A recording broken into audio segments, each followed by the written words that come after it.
Hello students, आप सबका स्वागत है क्लास 11th फिज़िक्स में, जहां पर हम लोग unit number 4 laws of motion कर रहे हैं। और आज हम लोग बात करने वाले हैं फ्रिक्शन की। फ्रिक्शन क्या होता है, सबसे पहले हम लोगों को ये समझना ज़रूरी है। जनरल में सपोज कर ले आपके पास एक सरफेस है और इस सरफेस पे आपने एक ब्लॉक रखा हुआ है। अब ग्रेविटी इस ब्लॉक को नीचे की तरफ पुल करेगी। अगर इसका मास आप m लगा लो तो ग्रेविटी क्या कर रही है, m इंटू जी, यानी कि ये वाली फोर्स से नीचे पुल करेगी। लेकिन एज पर न्यूटन्स लॉ एक्शन और रिएक्शन की बात करेंगे तो फिर एक ऊपर की तरफ भी फोर्स लगेगा जिसको अपन नॉर्मल फोर्स बोलते हैं। ये फोर्स इस फोर्स के इक्वल और ऑपोजिट होने की वजह से कैंसिल आउट हो जाएगा और ब्लॉक यहीं पर रहेगा, यानी कि नीचे नहीं आएगा। अब अगर हम लोग एक हॉरिजॉन्टल फोर्स अप्लाई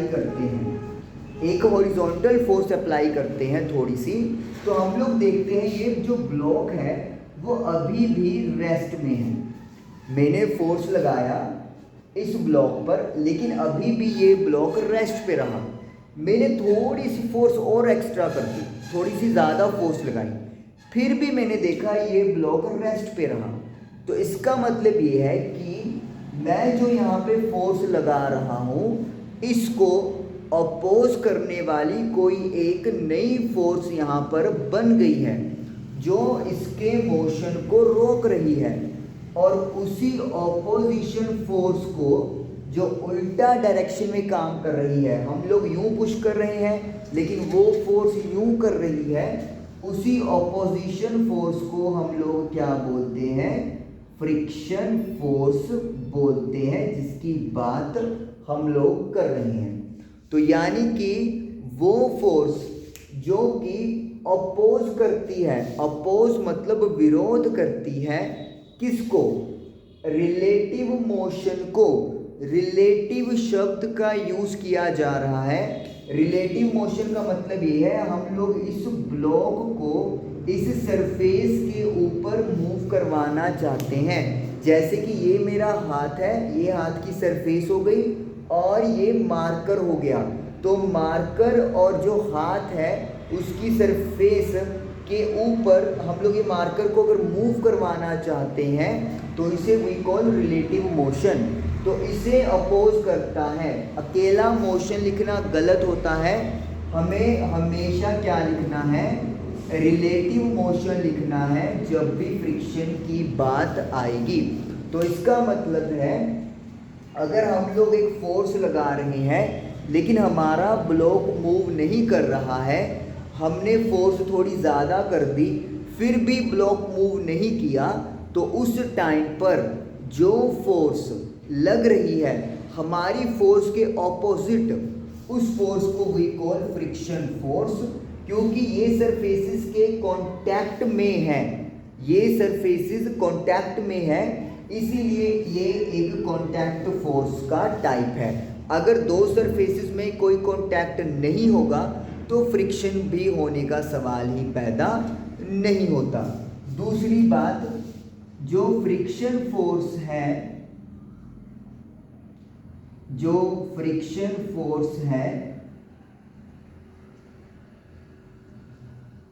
वो एरिया ऑफ कांटेक्ट के इंडिपेंडेंट होती है। मतलब कि कितना एरिया कांटेक्ट में है उस पे डिपेंड नहीं करती। लेकिन नेचर ऑफ सरफेसेस के ऊपर डिपेंड करती है।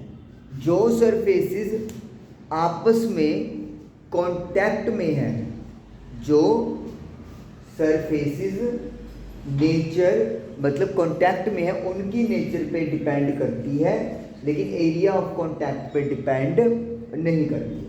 उसके बाद अब हम लोग फ्रिक्शन की टाइप के अकॉर्डिंगली बात करेंगे। सबसे पहले हम लोग बात करेंगे स्टैटिक फ्रिक्शन की। स्टैटिक फ्रिक्शन, सबसे पहले तो एक बात दिमाग में रखिएगा कि स्टैटिक फ्रिक्शन की वैल्यू सेल्फ एडजस्ट होती है। सेल्फ एडजस्ट का मतलब क्या होता है कि इसकी कोई फिक्स वैल्यू नहीं होगी, ये वैल्यू चेंज होती रहेगी और ये वैल्यू चेंज होगी 0 से लेकर स्टैटिक फ्रिक्शन की मैक्सिमम वैल्यू तक। यानी कि 0 इसकी मिनिमम वैल्यू है और मैक्सिमम वैल्यू एज पर फॉर्मूला आती है। तो अब क्वेश्चन उठ रहा होगा कि ये मैक्सिमम वैल्यू किस पे डिपेंड करती है। जो स्टैटिक फ्रिक्शन की मैक्सिमम वैल्यू है वो डायरेक्टली प्रोपोर्शनल होती है नॉर्मल फोर्स के, एन के डायरेक्टली प्रोपोर्शनल होती है। इसे अगर मैं हटाना चाहूँगा तो मुझे एक कांस्टेंट चाहिए जिसको म्यू बोलते हो, म्यू म्यू बोलते हैं। और ये जो म्यू होता है ये कांस्टेंट होता है जो डिपेंड करता है सरफेसेस की नेचर पर, इसीलिए इसको कांस्टेंट ऑफ प्रोपोर्शनैलिटी भी बोलते हैं। और ये किस पे डिपेंड करता है, ये सरफेसेस की नेचर पे डिपेंड करता है जो सरफेसेस कांटेक्ट में होती हैं। तो जितना ज़्यादा न्यू होगा उतनी ज़्यादा स्टैटिक फ्रिक्शन की वैल्यू भी होगी, जितना ज़्यादा नॉर्मल फोर्स होगा उतनी ज़्यादा स्टैटिक फ्रिक्शन की वैल्यू भी होगी। अब ये हमें एक बात और याद रखनी है, एक बात और याद रखिए, जब ब्लॉक रेस्ट पर है, block is at rest, there will be no static friction, या फ्रिक्शन ही नहीं होता, स्टैटिक भी चाहे ना लिखिए फ्रिक्शन ही लिख दो अकेला। अगर ब्लॉक रेस्ट पर है, आप कोई एक्सटर्नल फोर्स नहीं लगा रहे, रेस्ट पर है, तो जो स्टैटिक फ्रिक्शन है वो 0 होगा, कोई वैल्यू नहीं होगी। लेकिन जैसे ही आप फोर्स लगाना शुरू कर दोगे, जैसे ही फोर्स लगनी शुरू हो जाएगी, स्टैटिक फ्रिक्शन भी एक्शन में आ जाएगा। आप फोर्स बढ़ाओगे ये भी अपनी वैल्यू बढ़ा लेगा, आप और फोर्स बढ़ाओगे ये और बढ़ जाएगा, और एक स्टेज पर आके ये मैक्सिमम हो जाएगा, यानी कि उसके बाद ये अपने आप को इंक्रीज नहीं करवा पाएगा। एक एग्जाम्पल हम लोग एज न्यूमेरिकल यहाँ पर करते हैं तो आपको ज़्यादा बेटर वे में समझ आएगा। आपको याद क्या रखना है कि स्टैटिक फ्रिक्शन की वैल्यू 0 से लेकर मैक्सिमम वैल्यू तक जाती है और मैक्सिमम वैल्यू का फॉर्मूला म्यू इंटू एन होता है। तो इसका मतलब ये भी हो गया कि जो अपना स्टैटिक फ्रिक्शन है उसकी वैल्यू म्यू एन से कम भी हो सकती है, क्योंकि हम लोग बोल रहे हैं कि मैक्सिमम है, तो अगर मुझे कम वैल्यू निकालनी है तो इसका मतलब है लेस देन का साइन लग जाएगा। और अगर मैं कलेक्टिवली लिखना चाहूँ तो स्टैटिक फ्रिक्शन की वैल्यू म्यू एन के इक्वल या उससे छोटी होती है, और मिनिमम कितनी वैल्यू होती है, वी कैन से 0 होती है। अब सपोज करो जो मास है इस ब्लॉक का वो लेट मी से 10 kg है, और g की वैल्यू आप ले लेते हैं 10 मीटर पर सेकंड स्क्वायर, कैलकुलेशन इजी करने के लिए। और जो म्यू है यानी कि ये जो सरफेसेस हैं जो कांटेक्ट में है, इनके नेचर वाइज जो म्यू की वैल्यू है कांस्टेंट ऑफ प्रोपोर्शनैलिटी है, उसे आप 0.2 लेट कर लो। ये यूनिट लेस होता है, कोई यूनिट इसकी नहीं होती। ओके, तो अब देखिए एफ अगर मैं मैक्सिमम कैलकुलेट करूं, ध्यान से मैक्सिमम लिखना जरूरी है जब मैं इक्वल टू का साइन डाल रहा हूं। तो फॉर्मूला है म्यू मतलब 0.2 एन यानी कि नॉर्मल फोर्स, और आपको पता है अगर इस स्टेट में है हॉरिजॉन्टल डायरेक्शन में तो एन की वैल्यू होती है m मल्टीप्लाई बाय जी। तो m है मास 10 और g है 10, तो ये आपका आ जाएगा 20 न्यूटन।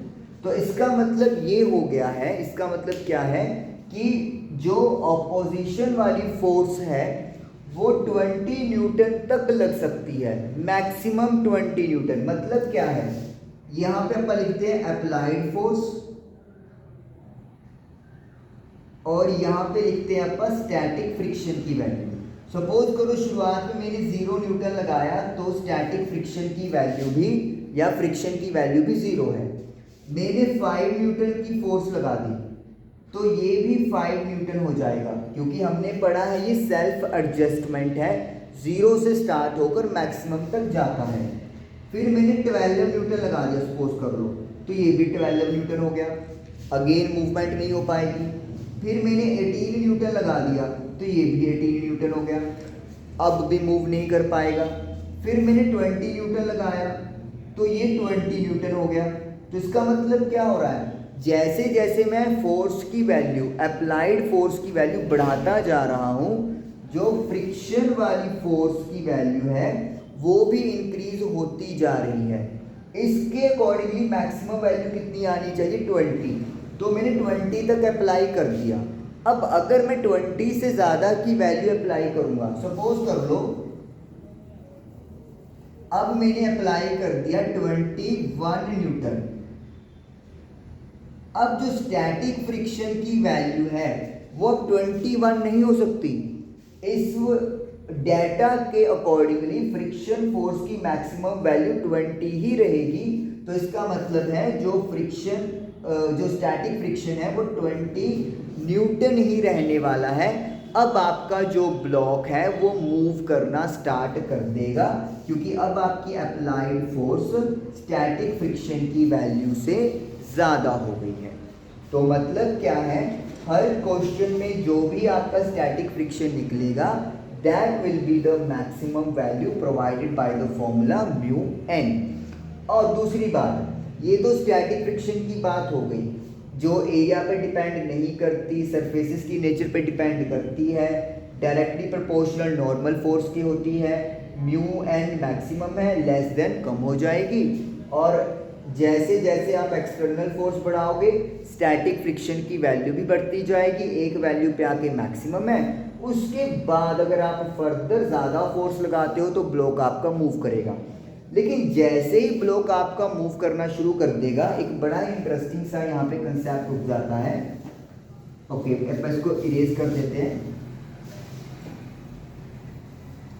तो जैसे ही हमारा ब्लॉक मूवमेंट में आ गया, as soon as block starts to slide कह सकते हैं हम लोग, स्लाइड करना शुरू कर देगा जो ब्लॉक, तो फिर जो स्टैटिक फ्रिक्शन है वो किसमें चेंज हो जाएगा, काइनेटिक फ्रिक्शन में। काइनेटिक एनर्जी क्या होती है, जब कोई बॉडी चलती है तो उस वजह से जो उसके पास फोर्स होती है उसे अपन, जो एनर्जी होती है उसे अपन काइनेटिक एनर्जी बोलते हैं। तो जैसे ही अप्लाइड फोर्स स्टैटिक फ्रिक्शन से ज़्यादा हुआ, ब्लॉक ने स्लाइड करना शुरू कर दिया, उस टाइम पर जो फ्रिक्शन अराइज हो रहा है उसे बोलते हैं काइनेटिक फ्रिक्शन। काइनेटिक यानी कि स्टैटिक शब्द की जगह काइनेटिक यूज करना शुरू कर देंगे जैसे ही ब्लॉक स्लाइड करना शुरू कर देगा। और ये नॉर्मल देखा गया है कि जो आपका काइनेटिक फ्रिक्शन है वो स्टैटिक फ्रिक्शन से हमेशा कम होता है। यानी कि अगर एक बार मूवमेंट शुरू हो जाए तो फिर फ्रिक्शन की वैल्यू कम हो जाती है। इसको हम लोग जनरल तरीके से कैसे समझ सकते हैं, आप सुबह उठते हो तो उठने में थोड़ी दिक्कत होती है, उस टाइम पर हमारा स्टैटिक फ्रिक्शन है। लेकिन एक बार हम लोग जब उठ जाते हैं तो हमारी जो मूवमेंट्स हैं, जो एक्टिविटीज़ हैं, उनकी स्पीड बढ़ जाती है। क्योंकि एक बार जब आप उठ गए, आप फ्रेश होना शुरू कर देते हो, आपकी बॉडी एक्टिव हो जाती है, धीरे धीरे एनर्जी गैदर हो जाती है, तो अब आप काइनेटिक मोशन में आ गए हो, तो आपकी काइनेटिक एनर्जी बढ़ गई। तो इसी वजह से जो फ्रिक्शन है उस टाइम पर जो बॉडी अपोज कर रही थी, आप सो के जागे एकदम से, तो आपकी बॉडी कहते हैं भी सो जा यार, अभी कुछ नहीं करना, स्लोली आप घिसे पिटर के जा रहे हो। लेकिन जैसे ही थोड़ा सा आप चल लेते हो, आप इधर उधर हो जाते हो, पानी वानी पी लेते हो, तो उसी टाइम आपकी जो मूवमेंट्स हैं वो बढ़ जाती है। तो वही है कि जब तक ये ब्लॉक मूव नहीं कर रहा था, जैसे इसने स्लाइड करना शुरू कर दिया, फ्रिक्शन फोर्स की वैल्यू भी कम हो गई और उसे अपन काइनेटिक फ्रिक्शन बोलना शुरू कर देते हैं। तो हम लोग जो अब पढ़ रहे हैं वो क्या पढ़ रहे हैं, अब काइनेटिक फ्रिक्शन। जब मूवमेंट स्टार्ट हो गई है, relative movement, relative motion start हो गया है। अब जैसे कि मैंने यहाँ पे स्टैटिक के लिए वैल्यू क्या लिखी थी, एस का मतलब स्टैटिक है 0.2, लेकिन अगर ब्लॉक ने मूव करना शुरू कर दिया तो लेट मी से इसकी वैल्यू कम हो जाएगी, इट विल बी से 0.18। ये मैं वैसे ही डाटा उठा रहा हूँ आपको समझाने के लिए। एग्जाम में आपको डाटा या तो गिवन होगा या फिर वो आपको निकालने के लिए कहेंगे विद रिक्वायर्ड कंडीशन। ये 0.20 या 20 है और ये 0.18 है। तो जैसे ही मूवमेंट होना शुरू हो जाएगा, जो कोफिशिएंट है फ्रिक्शन का, जिसको कांस्टेंट ऑफ प्रोपोर्शनैलिटी बोलते हैं अपन, ये वैल्यू कम कर लेगा अपनी 0.18। तो जनरली ये देखा गया है कि काइनेटिक फ्रिक्शन की वैल्यू स्टैटिक फ्रिक्शन से कम होती है, और वी कैन से कि जो काइनेटिक फ्रिक्शन का कोफिशिएंट है वो स्टैटिक फ्रिक्शन के कोफिशिएंट से कम होता है। ये कहानी है जो आपको दिमाग के अंदर रखनी है। ओके, उसके बाद हमारे पास, अच्छा, इसका भी इन्होंने फॉर्मूला बनाया हुआ है हमारे लिए। जैसे हमने मैक्सिमम फ्रिक्शन के लिए फॉर्मूला पढ़ा म्यू इंटू एन, यहाँ पे अब ऐसे लिख लेते हैं ताकि कंफ्यूजन ना रहे। तो उसी तरीके से जो काइनेटिक फ्रिक्शन की वैल्यू है वो भी सेम होता है, एन के डायरेक्टली प्रोपोर्शनल है, लेकिन म्यू एस की जगह म्यू के आ गया, क्योंकि अब ये जो कांस्टेंट है ये तब अपन कहेंगे जब मूवमेंट में है एक object with respect to other. तो ये चीज़ है जो आपको याद रखनी है। अब एक न्यूमेरिकल है आपकी बुक में दिया हुआ, वो हम लोग करते हैं ताकि जो कंसेप्ट है वो थोड़ा और बेटर वे में क्लियर हो सके। चलिए इसको अपन इरेज करेंगे। अब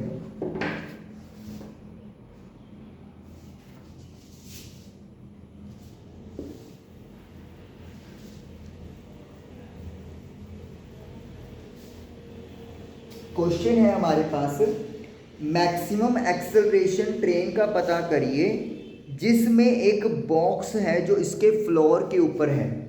सपोज कर लो ये आपकी ट्रेन है, दिस इज द ट्रेन, ये सरफेस लगा लो ग्राउंड का, ये टायर हो गए जो रोल करेंगे, और ये ट्रेन हो गई, और ये ट्रेन के फ्लोर के ऊपर एक बॉक्स है, ट्रेन के ऊपर एक बॉक्स है, ट्रेन के फ्लोर के ऊपर, और वो स्टेशनरी रहे। कहता है कि ये बॉक्स मूव नहीं करना चाहिए, ना आगे ना पीछे, कहीं नहीं मूव करना चाहिए, ये इक्विलिब्रियम यानी कि स्टेशनरी रहना चाहिए। तो पता करें कि ट्रेन का मैक्सिमम एक्सेलरेशन कितना होगा। गिवन क्या किया हुआ है, कोफिशिएंट ऑफ स्टैटिक फ्रिक्शन यानी कि म्यू एस किसके बीच में, बॉक्स एंड ट्रेन फ्लोर, जो बॉक्स और ट्रेन का जो फ्लोर है उनकी सरफेसेस के बीच में, क्योंकि मोशन तो इनके दोनों के बीच में देखना है, ब्लॉक की सरफेस और जो ट्रेन का फ्लोर है। तो कोफिशिएंट भी मुझे वही का चाहिए। ये कोफिशिएंट मुझे किस काम का है ना, ये तो तब काम आता अगर वो इसका पूछते कि जो टायर और ग्राउंड के बीच में है तब फ्रिक्शन का बताइए। अभी तो हमें ट्रेन का फ्लोर और बॉक्स की जो सरफेस है उसके बारे में जानना है। तो इनका जो कोफिशिएंट ऑफ फ्रिक्शन है वो 0.15 आएगा। ओके, और हमें क्या दिया हुआ है यहाँ पर, बस ये चीज़ है। ओके, बॉक्स का जो मास है वो नहीं गिवन, तो मैं इसको m लेट कर लेता हूँ। सबसे पहले तो हम लोग निकाल देते हैं स्टैटिक फ्रिक्शन की मैक्सिमम वैल्यू, जो म्यू एस इंटू एन होती है, और m का फॉर्मूला m इंटू जी होता है, कि मैक्सिमम से मैक्सिमम स्टैटिक फ्रिक्शन कितना लग सकता है। म्यू एस की वैल्यू है 0.15, मास हम लोग कुछ गिवन नहीं है तो एमलेट कर लेंगे। जी की वैल्यू इन्होंने 10 ली हुई है तो हम भी 10 ले लेंगे, तो ये आ जाएगा 1.5 m न्यूटन। इसका मतलब ये हो गया कि जो मैक्सिमम काइनेटिक फ्रिक्शन है, सॉरी स्टैटिक फ्रिक्शन है, वो इतना लगेगा 1.5 m न्यूटन। तो जो आप लोगों का ये मैक्सिमम फ्रिक्शन लग रहा है इसको स्टेशनरी रखना है, तो इसका मतलब क्या हो गया कि जो मूवमेंट है, जो अप्लाइड फोर्स है, वो या तो इसके इक्वल होनी चाहिए या इससे कम होनी चाहिए, क्योंकि अगर अप्लाइड फोर्स इससे ज़्यादा हो गई फिर तो बॉक्स आपका मूव करना शुरू कर देगा, पर हमें बॉक्स को स्टेशनरी रखना है। If box to be stationary applied force, जिसको मैं कैपिटल F लेट कर लेता हूं, कैपिटल F सपोज करो ऐसे लगा लो आप लोग, एक इमेजिनरी फोर्स लगा लो कि applied force F must be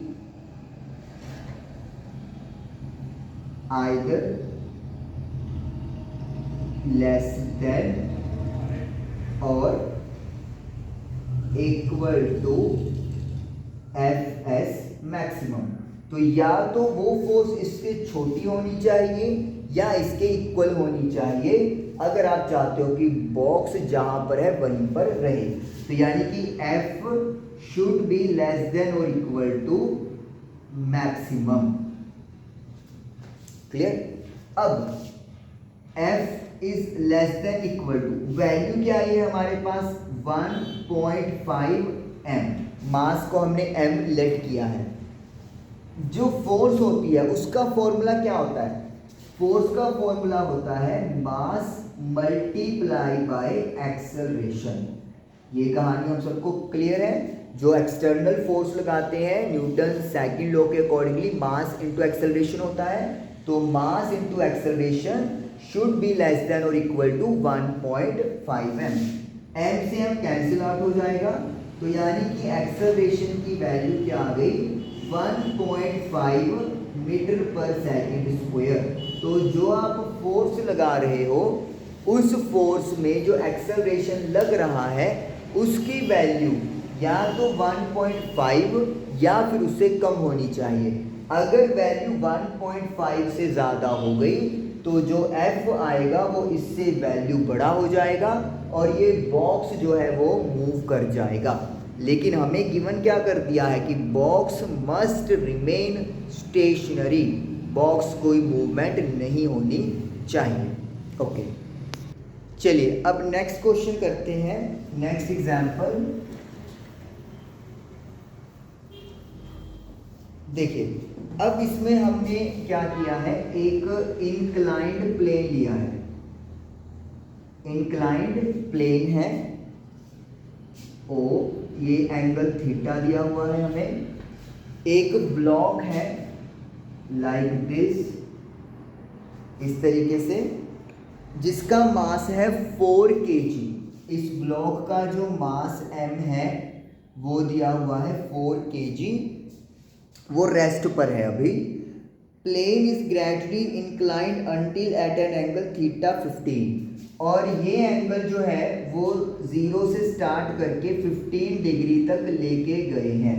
तो इसका मतलब है आप धीरे धीरे से, प्लेन था लाइक दैट, ऐसे ऐसे करके हम लोग लेके जा रहे हैं प्लेन में।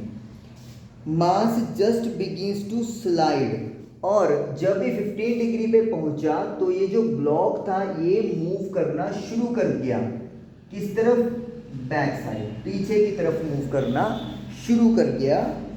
और coefficient of static friction between the block and surface हमसे पूछा गया है। तो इसका मतलब है हम लोगों को स्टैटिक फ्रिक्शन की मैक्सिमम वैल्यू कैलकुलेट करनी है, जिसको मैंने यहाँ पर इस तरीके से पहले लिख दिया। हालांकि यहाँ पे अब चेंज आएगा क्योंकि अब हमारा जो सरफेस है वो 15 डिग्री पे है। ओके, सबसे पहले देखिए इस पॉइंट पर अगर हम लोग बात करें तो ग्रेविटी नीचे की तरफ पुल करेगी। मास m लगाओ तो ग्रेविटी g हो गई, m इंटू जी। ये जो मास इंटू जी, मास ग्रेविटी है, ये जो है दो कंपोनेंट में टूट जाएगा लाइक दिस। ये हो गया एम जी कॉस थीटा, ये वाला एंगल थीटा, और ये वाला कंपोनेंट हो गया एम जी साइन थीटा। दो रेक्टेंगुलर कंपोनेंट में हमने mg को डिवाइड कर लिया है, mg cos theta and mg sin theta. अब एक नॉर्मल की बात करेंगे, क्योंकि नॉर्मल जो होता है वो सरफेस के ऊपर परपेंडिकुलर होता है। ये आपकी सरफेस है तो इसके ऊपर परपेंडिकुलर कैसे होगा, लाइक दिस होगा नॉर्मल। तो ये नॉर्मल हो गया है, ये mg cos थीटा, ये mg और ये mg sin theta. Friction force हमेशा अपोज लगती है, तो इसका मतलब है जो फ्रिक्शन फोर्स है उसका डायरेक्शन विल बी ऊपर की तरफ। आपका ब्लॉक नीचे की तरफ आ रहा है तो फ्रिक्शन ऊपर होगा, अगर मान लो ब्लॉक ऊपर जाता तो फ्रिक्शन नीचे होता, हमेशा अपोज करता है। ओके, ये हो गया। अब सबसे पहले तो देखो थोड़ा सॉल्व करेंगे हम लोग। जो नॉर्मल है n, उसे कौन बैलेंस कर रहा है, mg cos थीटा, क्योंकि हम लोग स्टैटिक फ्रिक्शन की मैक्सिमम वैल्यू की बात कर रहे हैं, तो इसका मतलब है हम लोग ये मान के चल रहे हैं कि अभी हमारा ब्लॉक रेस्ट पर है, तो n को कौन बैलेंस कर देगा, mg cos थीटा, और mg sin थीटा को कौन बैलेंस कर देगा, mg sin थीटा को बैलेंस करेगा ये वाला फोर्स, यानी कि स्टैटिक फ्रिक्शन। और अगर आपको इस तरीके से बनाना है तो आप इस तरीके से भी बना सकते हो, हालांकि सरफेस पे लगता है फ्रिक्शन फोर्स, लेकिन रिप्रेजेंट करने के लिए कॉन्टैक्ट पॉइंट पे आप बना सकते हो। अब देखिए हमारे पास mg की वैल्यू है, n की वैल्यू, सबसे पहले व्हाट इज n, n क्या होता है, हमारे पास नॉर्मल रिएक्शन होता है जिसका फॉर्मूला होता है आपके पास m इंटू जी होता है, तो हम लोग यहाँ पर वही यूज करने वाले हैं। तो n की वैल्यू mg होती है जब आप एक हॉरिजॉन्टल प्लेन की बात करते हो, लेकिन यहाँ पर क्या चीज़ है, हम लोग एक प्लेन है जो एंगल 15 डिग्री बना रहा है, तो आप क्या करो, इसको 1 लेट कर लो और इसको लेट कर लो 2, डिवाइड कर दो दोनों इक्वेशंस को, डिवाइड 1/2, तो क्या होगा, n के नीचे आ जाएगा f ऑफ s, mg से mg cancel, cos theta divided by sin theta. अगर आप इसको रेसिप्रोकल करोगे तो ये आपका बन जाएगा sin upon cos F S upon N, हमने रेसिप्रोकल कर दिया डिवाइड करने के बाद। sin upon cos as you know tan theta होता है, और एफ एस अपॉन एन, अगर मैं मैक्सिमम की बात करता हूँ, स्टैटिक फ्रिक्शन मैक्सिमम की अगर मैं बात करता हूँ, तो फिर अगर n डिवाइड में चला जाए तो ये किसके इक्वल हो जाता है, स्टैटिक फ्रिक्शन अपॉन n की जो वैल्यू है वो म्यू के इक्वल हो जाती है। तो इसका मतलब है हम लोग इसको क्या लिख देंगे, म्यू लिख देंगे s। ध्यान से देखिए, अगर मेरे पास स्टैटिक फ्रिक्शन की मैक्सिमम वैल्यू की बात आए तो म्यू इंटू एन होता है, तो यहाँ पर भी तो हम लोग वही बात कर रहे हैं कि अगर 15 डिग्री हो गया तो ये जस्ट स्लाइड करना शुरू कर देगा, तो यानी कि 15 डिग्री तक ये आपका रेस्ट में रहेगा, तो जो फ्रिक्शन वहाँ पर लग रहा है वो मैक्सिमम लग रहा है उस टाइम पर, इसीलिए हम लोगों ने थीटा की वैल्यू यहाँ पे क्या पुट कर देनी है, 15 डिग्री पुट कर देनी है, और म्यू एस की वैल्यू यानी कोफिशिएंट ऑफ स्टैटिक फ्रिक्शन की वैल्यू मेरे पास आ जाएगी। tan 15 की वैल्यू जो है इन्होंने दी हुई है 0.27, तो 0.27 स्टैटिक फ्रिक्शन की वैल्यू आ गई है ब्लॉक और इस सरफेस के बीच में, और इसकी कोई यूनिट नहीं होती, यूनिटलेस क्वांटिटी है। तो इसका मतलब ये हो गया कि एक बात आपको जो ध्यान में रखनी है कि जब भी कोई स्टैटिक फ्रिक्शन की मैक्सिमम की वैल्यू की बात करेगा तो म्यू इंटू एन आपने याद रखना है। इसके अलावा अगर कोई भी वैल्यू की बात होगी तो वो इससे हमेशा कम होगी। जो आपका ये mg cos थीटा है उसकी वैल्यू इससे कम होगी। अगर सपोज करो थीटा यहाँ पे 0 डिग्री चला गया तो थीटा 0 का मतलब क्या हो गया, ये सरफेस इसके ऊपर आ गया तो हॉरिजॉन्टल बन गया वो, और हॉरिजॉन्टल बन गया cos 0 की वैल्यू 1 होती है तो नॉर्मल mg के इक्वल आ गया। लेकिन अब cos थीटा क्यों आ रहा है, क्योंकि वो इंक्लाइंड है, इसीलिए वैल्यू जो नॉर्मल की है वो mg से कम हो जाएगी, क्योंकि cos थीटा की वैल्यू 1 से कम हो जाएगी। ये कंसेप्ट है जो आप लोगों के दिमाग में क्लियर होना चाहिए। चलिए अब आप करते हैं, एक और न्यूमेरिकल दिया हुआ है हमारे पास, तो हम लोग उसकी भी बात करेंगे। एग्जाम्पल 5.9, और हमने मास का तो यूज़ किया ही नहीं, कहीं पे यूज़ ही नहीं हुआ मास का। लो, मास का तो कोई यूज़ ही नहीं हुआ इस न्यूमेरिकल में। अब थोड़ा और अलग टाइप का न्यूमेरिकल है। इसमें क्या चीज़ है हमारे पास, एक सिस्टम दिया हुआ है हमें, पुली सिस्टम। ये एक सरफेस है और ये उसके ऊपर एक ट्रॉली, वेट W 20 kg, मास 20 kg है, और एक पुली लगाई हुई है।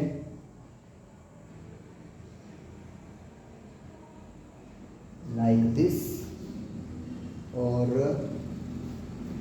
एक मास है यहाँ पर 3 kg, तो टेंशन क्रिएट होगा यहाँ पर और ये यहाँ पर, और डाउनवर्ड है 30 न्यूटन m/g, ठीक है। और क्या है हमारे पास W, उसका चलो छोटा हुआ निकाल लो, बस खत्म। क्वेश्चन है एक्सेलरेशन क्या है ब्लॉक और ट्रॉली का, यानी हमें A की वैल्यू पता करनी है। एक्सेलरेशन कॉमन ही होगा, जो एक्सेलरेशन यहाँ पे प्रोड्यूस होगा वही यहाँ पे प्रोड्यूस होगा, वो फाइंड आउट करना है।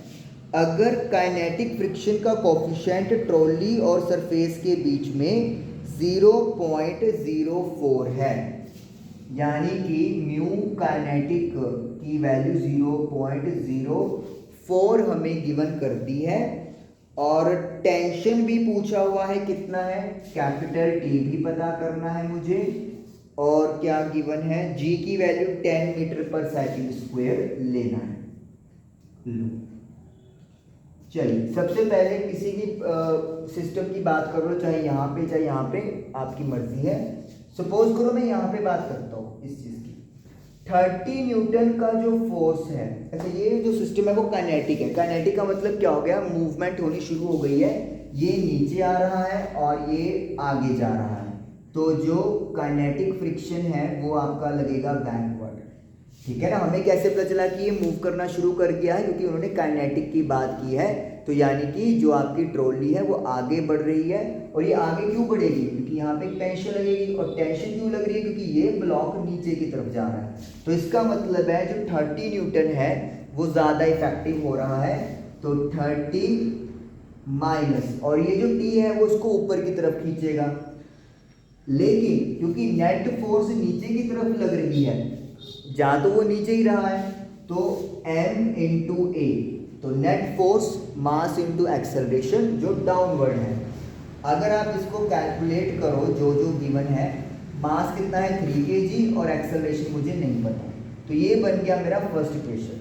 ध्यान से देखिए, ये मूवमेंट है, ब्लॉक नीचे जा रहा है, तो यानी कि 30 न्यूटन की फोर्स ओवरकम कर रही है टेंशन T को। ये नीचे है ये ऊपर है, तो इसलिए रिजल्टेंट में 30 माइनस T लगेगा, और नेट फोर्स जिसके साथ वो नीचे जा रहा है वो क्या होगी, मास इंटू एक्सेलरेशन। मास 3 है और एक्सेलरेशन हमें पता नहीं है, या हमने फाइंड आउट करना है। यानी कि लग तो 30 रही है, लेकिन एक टेंशन की वजह से उसका जो इफेक्टिव है वो कम हो गया है। अब यहाँ पे आ जाते हैं, अब यहाँ पे क्या हो रहा है, काइनेटिक फ्रिक्शन इसको पीछे खींच रहा है, लेकिन ये आगे जा रहा है, तो आगे लगने वाली फोर्स कौन सी है, टेंशन। इसको अपोज कौन कर रहा है, काइनेटिक फ्रिक्शन। और किसके इक्वल आएगा, ये आएगा मास इनटू एक्सेलरेशन। लेकिन इस बार जो मास है वो कितना पुल किया जा रहा है, 20 kg। एक्सेलरेशन क्योंकि ये कॉमन स्ट्रिंग है तो सेम लगेगा, जो हमें नहीं पता that is small a। Tension भी नहीं पता मुझे, तो एफ के। अब देखिए, अगर आपको याद हो, मैंने बोला कि स्टैटिक फ्रिक्शन अगर मैक्सिमम निकालना है तो उसके लिए म्यू एस की मल्टीप्लाई एन से कर दो। लेकिन अगर मुझे काइनेटिक फ्रिक्शन निकालना है तो फिर कुछ नहीं करना, म्यू एस की जगह पर म्यू के कर दो। हॉरिजॉन्टल है तो यानी कि एंगल का कोई रोल नहीं है, सिंपल म्यू के की वैल्यू कितनी दी हुई है 0.04। एन का फॉर्मूला क्या होता है m इंटू जी। अब देखिए यहाँ पे क्योंकि हॉरिजॉन्टल सरफेस की बात हो रही है तो m इंटू जी की बात करेंगे। कितना मास है 20, जी कितना है 10 और इज इक्वल टू में 28। जब आप इसको सॉल्व करेंगे तो ये आपका 2 0 कट के 4 इंटू 2 8 आ जाएगा। लो ये बन गई सेकेंड इक्वेशन, कैलकुलेशन आप करके देख सकते हो, ये बन जाएगा आपका। अब फर्स्ट इक्वेशन है मेरे पास, मैं टी को आगे लिख देता हूँ, माइनस का टी प्लस का 30 इज इक्वल टू 3a और ये है t plus 8 is equal to 28। जैसे आप वो लगाते थे एलिमिनेशन मेथड, वो चीज़ है हम लोग कर रहे। तो t के साथ t तो कैंसिल हो जाएगा, साइन चेंज करने की जरूरत ही नहीं है आपको, और सॉरी ये -8 है तो ये 22 इज इक्वल टू 23a। 22 के नीचे चला जाएगा 23, तो ये एक्सेलरेशन की वैल्यू आ गई 22/23 मीटर पर सेकंड स्क्वायर। 0. ये आपका बन जाएगा 2079, 0.9 समथिंग बन जाएगा। आप कैलकुलेट कर सकते हो प्रॉपरली आगे क्या आएगा। तो ये एक्सेलरेशन की वैल्यू आ गई। अब मुझे निकालना है टेंशन, तो वट एवर आप क्या करो, आप इसमें पुट कर दो वैल्यू को, चाहे सेकंड का यूज कर लो, आपकी मर्जी है। तो 30 minus T is equal to 3 multiply by a की वैल्यू मैं 0.9 पुट कर रहा हूँ। हालांकि आंसर चेंज मिलेगा क्योंकि मैं सिर्फ एक डिजिट पे ही जा रहा हूँ, अगर 2 डिजिट पे जाओगे तो वैल्यू थोड़ी और ज़्यादा बेटर वे में मिलेगी आपको। ये 2.7 आ गया, 2.7 माइनस का और टी उधर प्लस का, तो ये आ जाएगा आपका 27.3 न्यूटन। तो ये टेंशन है, यानी कि 30 न्यूटन की फोर्स खींच रही थी लेकिन 27 वाले ने अपोज कर दिया, तो नेट फोर्स अराउंड 3 न्यूटन के आसपास लग रही है, हम लोग ये बोल सकते हैं। इनका आंसर 27.1 आ रहा है। जैसे मैंने बोला अगर आप इसको थोड़ा सा और आगे तक लेके जाओगे तो आपको वैल्यू प्रॉपरली मिल जाएगी। तो इस तरीके से ये हमारा काइनेटिक फ्रिक्शन वाला जो मतलब न्यूमेरिकल है वो डन होता है। ये पुली सिस्टम न्यूमेरिकल्स हैं, इंपॉर्टेंट है काफ़ी और अच्छे तरीके से आपको आने ज़रूरी है। ओके, तो I just hope static friction और काइनेटिक फ्रिक्शन की कहानी आपको क्लियर हुई होगी। Thank you for watching the video.